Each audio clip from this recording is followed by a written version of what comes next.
Okay, now we are going to discuss as non-verbal communication reflects different cultural values. How? There are some example.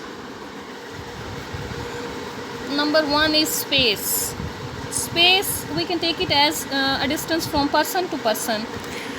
What they are saying that American tends to value more personal space than any other cultures. Men tend to value more personal space than women. So we can observe in our daily life that women have a lot of friends circle and they don't like personal space over there, but the nature of man is different. They don't like to be mingled all the time.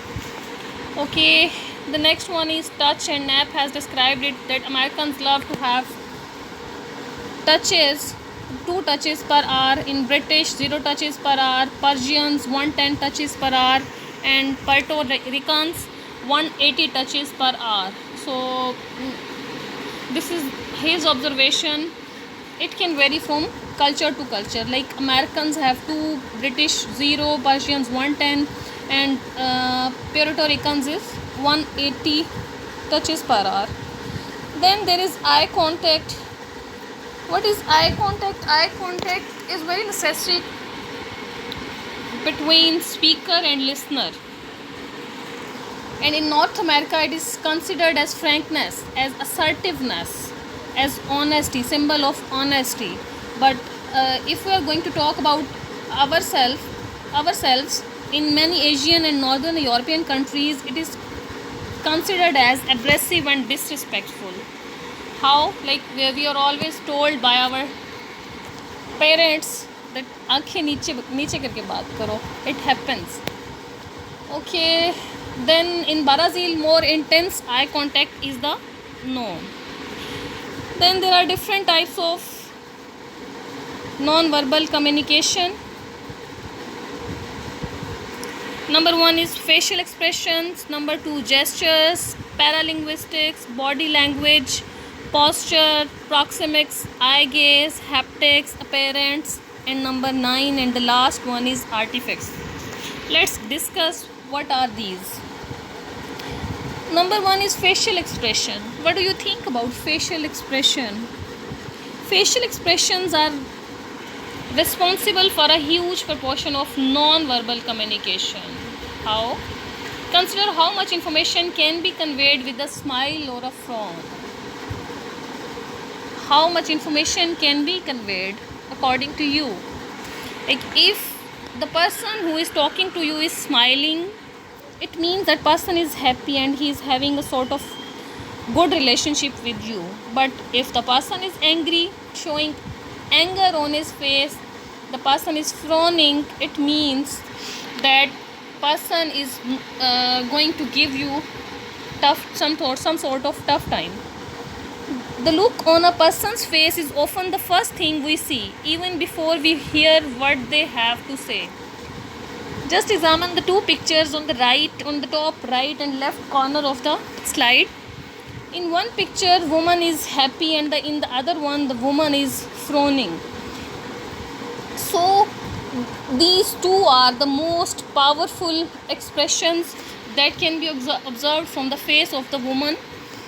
She is not saying anything at all. What they are saying, even before we hear what they have to say. While non-verbal communication and behavior can vary dramatically between cultures, the facial expressions for happiness, sadness, anger, and fear are similar throughout the world. So, as we have read in the earlier slide, that they are saying that different things vary from culture to culture, but here they are saying that happiness, sadness, anger, fear, and are similar throughout the world. So if a person is smiling, it means everything is right. If the person is frowning, it means that person is angry. If there are a lot of things, we can take it in any way. Then we are going to talk about face and eyes. Over 1000 distinct facial expressions. Eyes can be especially expressive. They are called windows to the soul. So eyes are considered to be the windows to the soul. You can judge the person by looking into the eyes of the person, that if the what how the person is feeling at that time. Men and women have been found to be equally expressive. Men show the most emotion in the lower left quadrant of their face, like they show their emotions on a little part of their lower left of their face, lower left part of their face, but women show emotions over their whole face. You have observed many times that if a woman is happy, she's laughing, and there are different colors on her face. And men are not that much expressive at all. You can take the example of your result, like if result is according to your wishes or according to your expectations, the girl feels very happy, and there are a lot of colors are over her face, and you cannot judge the face of a boy that either he has passed the examination or not. Okay, the next one is body movement kinesics. Here they are going to discuss gestures. Gestures involve the use of the hands with other parts of the body. You have seen many people while giving presentation, they used to move their hands. A gesture is a form of non-verbal communication or non-vocal communication in which visible bodily actions communicate particular message, either in place of or in conjunction with speech.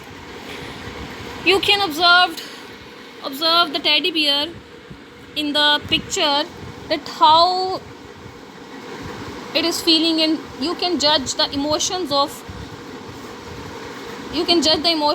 it. Okay, the next one is voice paralanguage.